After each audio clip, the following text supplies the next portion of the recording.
So if anyone cares, Regis Prograis, former champion of 100, fucking John Cusack, Regis Prograis and JoJo Diaz fought tonight on the undercard of Oscar Duarte and Kenneth Sims Jr.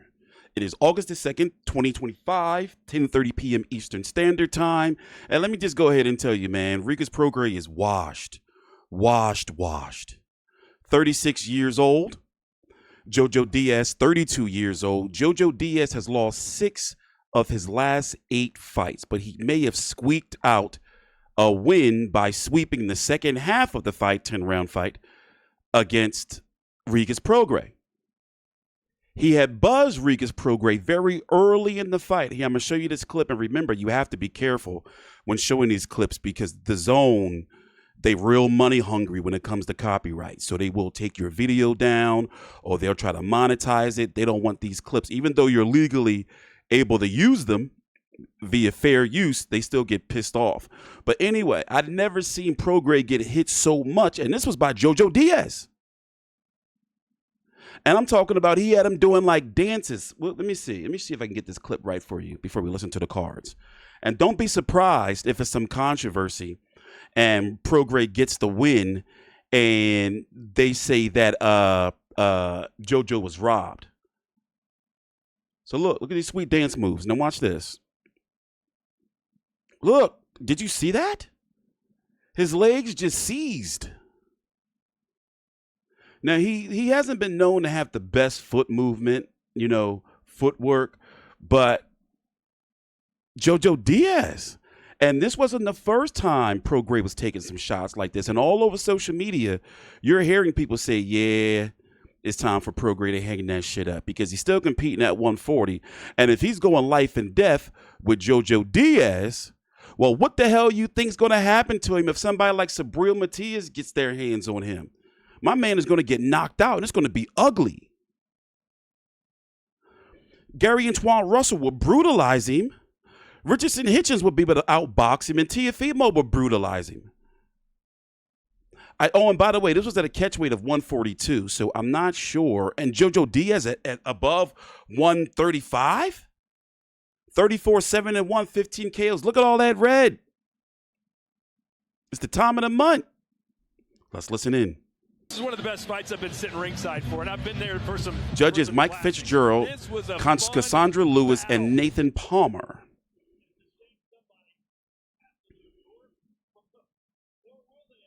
We're going to see. But I won't be surprised if the draw. I didn't come in, unfortunately, until round number 3. So round number 1, I can easily see how they gave it to JoJo Diaz because that was that round I showed you where he got buzzed.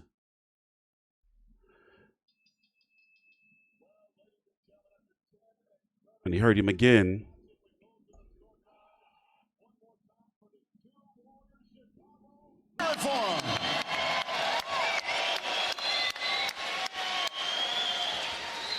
And now to the scorecards. Mike Fitzgerald scores at 98-92. Cassandra Lewis and Nathan Palmer both see it 96-94. All for your winner by unanimous. Wasn't on 98-92 nowhere. From New Orleans, Louisiana. Regis Prograis. And Regis Nope. Gets the win. It was a squeaky win, but 98-92. I cannot believe that scorecard. JoJo Diaz deserved better than 98-92. But all in all, what a fight! What a bloody slugfest! Regis Prograis squeaks it out. And JoJo Diaz, Prograis, a true gentleman, celebrating with Prograis. He's not hanging his head. He knows he needs to hang him up. Something special. And Sergio, I don't know where either. We're waiting for the post-fight interview. But I hope if they do both continue, they go back against each other. I want to see this again. Now we have to see this fight again. I think it's going to be. Y'all want to see it? I would be cool with seeing it again. Here that witnessed it. All right, Chris Mannix is in the ring. Can't wait to hear these interviews. Regis, I agree with this. I know you respected JoJo coming into this fight. It was a very good fight. Did you expect this to turn to the kind of war it was tonight? Man, hell no, I'm not gonna lie. JoJo was way tougher. I know he was a 30-pounder. He was coming up to my division. But, man, JoJo is, bro. Whoever fight him, they got a tough. I mean, I don't know if he trained hard or not, but JoJo was tough. I'm not gonna lie, he was real tough. There was a lot of back and forth in this fight. Seemed a lot of these rounds were competitive. How confident were you at the end that you did enough to win this fight? I mean, I felt like I won the fight. My jab was working all night. He was landing. I think he caught me with some big shots, but at the same time, I probably got buzzed in like the first time he caught me. After that, I wasn't buzzed no more. You know, it's really, my thing is my feet work. Everybody know that, you know, I get off balance a lot. And that's why I look like he hurt me more than he did. But he did catch me, I'm not gonna lie. He's stronger than you think. You got off to a good start in that first round. First couple of minutes, that jab was working for you. And then he clipped you later that first round. How did you take that punch? I mean, it's kind of like when you walk in the ring, you think about all week, you kind of nervous about fight week, and then you get that first punch and it kind of wake you up, and that's kind of what it did me. He got me with that first punch and it woke me up, and I was on the rest of the fight. What was the message coming from your corner in between these rounds? Because it did seem like you were controlling a lot of them. Then the last 30, 40 seconds, he would get a flurry that might hurt you. Yeah, that's what they were saying, man, just keep your jab out box. When I kept my jab on him, he couldn't really get close to me. And then, you know, I would put my hands up. And Prograis not even ranked. I know that was his game plan. Coming to try to fight me, that was the only chance. And they was like, look, listen, don't get in the exchanges with him. That's what he wants to do. Just keep your jab, and that's what I did for the most of the fight. You said coming into this fight, don't judge me on my last performance, judge me on this one. How would you judge yourself after a fight like this? I'm not gonna lie. If I didn't go to Vegas and lock in for 2 months straight and train like I did, I probably would have lost. You know, because my conditioning really won the fight for me. You know, JoJo came in, he's a vet. You know, he's tough, he's a vet. And if I didn't train the way I trained, I probably would have lost, because at the end of the day, I really felt like it came down to the will, who wanted to win more and who was in condition, who was in shape more. And I was in shape, and that's why I won. I know you're looking to get big fights, world title opportunities, but let's see who we call out. In this building would love to see this one more time if there was available. What are your thoughts on potentially doing a rematch? Listen, my thing is I want to be a world champion again. So if somehow me and JoJo get a chance to fight for a belt or big ass money, we'll do it. I know JoJo will want to. Big money, we'll do it, right? Big money. What Turkey? What Eddie at? What Eddie at? Not Eddie. I'm sorry. I say Eddie. Oscar De La Hoya. Where's Oscar at? If Oscar want to put up some big money or Turkey want to put up big money to me and JoJo again, I'm pretty sure we'll do it. If not, let's go ahead and go for a belt. Everybody would love to see it. Congratulations, Regis. Phenomenal fight. Yes, thank you. I'm going from JoJo. Hey, thank you to Golden Boy. Thank you to Oscar De La Hoya. Thank you to The Zone. And, man, shout out to Chicago. I know y'all didn't do a big fight in a long time, but 98-92 is nasty. Illinois, they don't have no state taxes, so I'm pretty sure, with De La Hoya, I'm pretty sure we'll come back to Chicago and do another fight. No doubt about that. JoJo, you didn't get the decision, but you sure won the crowd tonight. How did you feel about that performance? Chicago! I appreciate the love and the support, man. I worked hard for this fight. First off, I want to thank my Lord and Savior, Jesus Christ, for healing me, man, and forgiving me Jesus for my Christ. sins and making me healthy to get ready for this fight as I prepared for war. I know Regis was going to come in tough.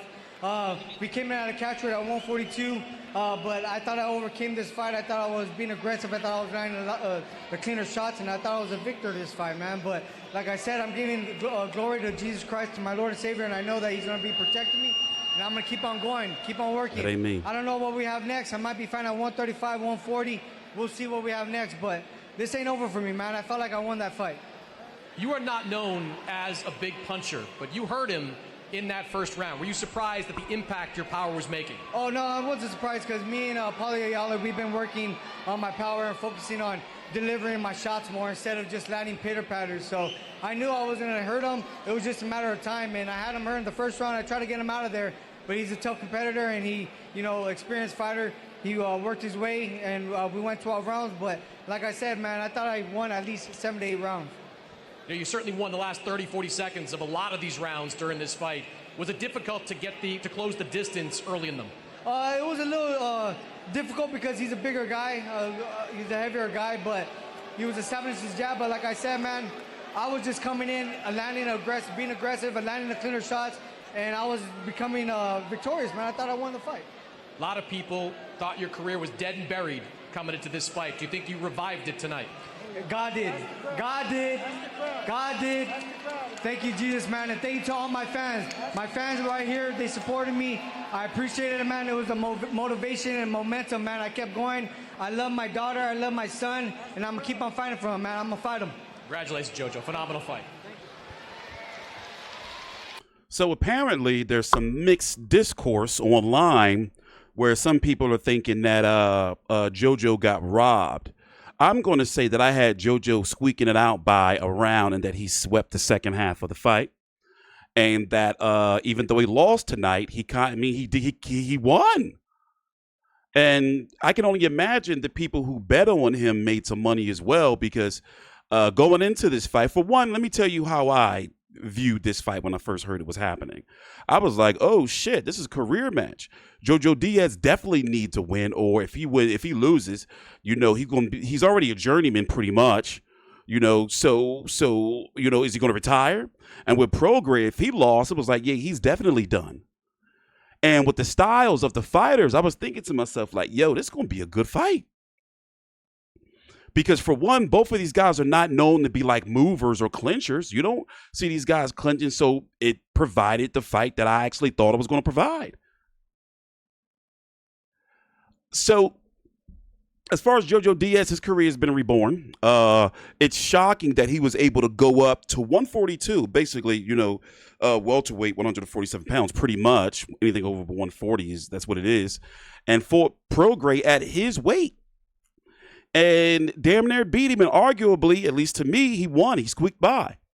98-92 is ridiculous. And it will be rounds was that Jorge Linares? I think he was there. It'll be rounds that Prograis was winning, but then, JoJo would steal it by hitting him with a buzzing shot. Look, son of a bitch. I haven't seen him in so long.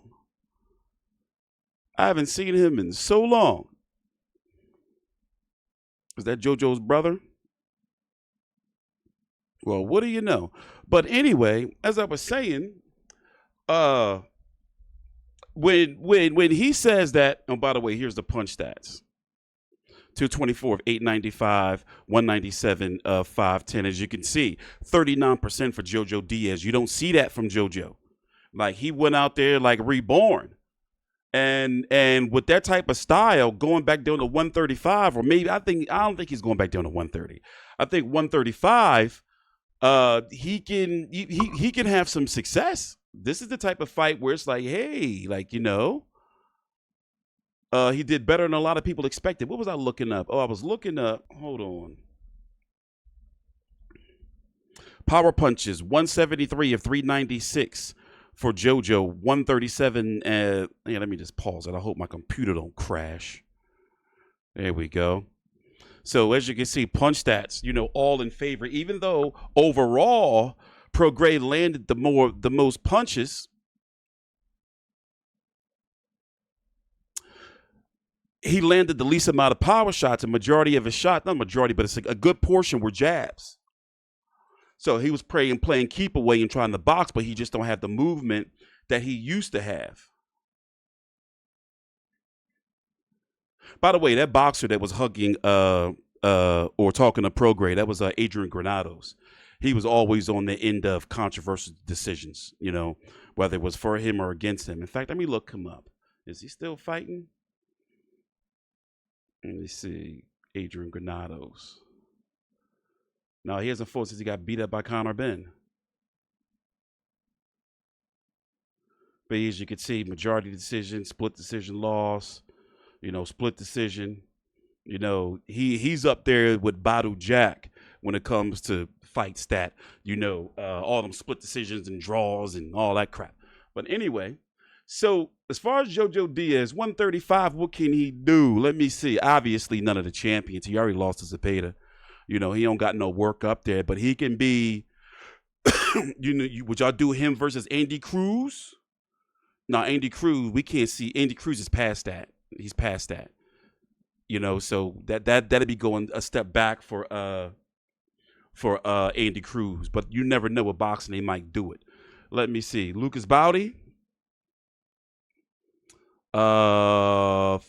Floyd Schofield. Remember the demolition job he did on Tevin Farmer, and Tevin Farmer beat JoJo Diaz, so you got that. No, wait, I'm tripping. He beat Tevin Farmer. I remember that because I called that fight. I was like, yeah, he gonna beat Tevin Farmer. But anyway, I don't know. I don't think Floyd Schofield. I think that's a little bit of a step down.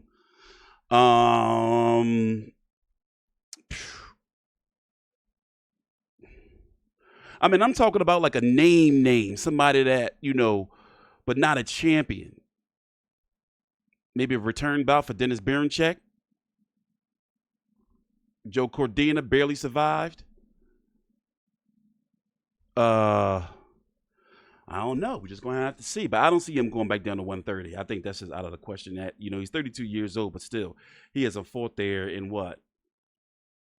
6 years. You know, 5 years since Tevin Former. So 135 is where it's going to be. At 140, I don't think he has any business up there. He shouldn't be up there.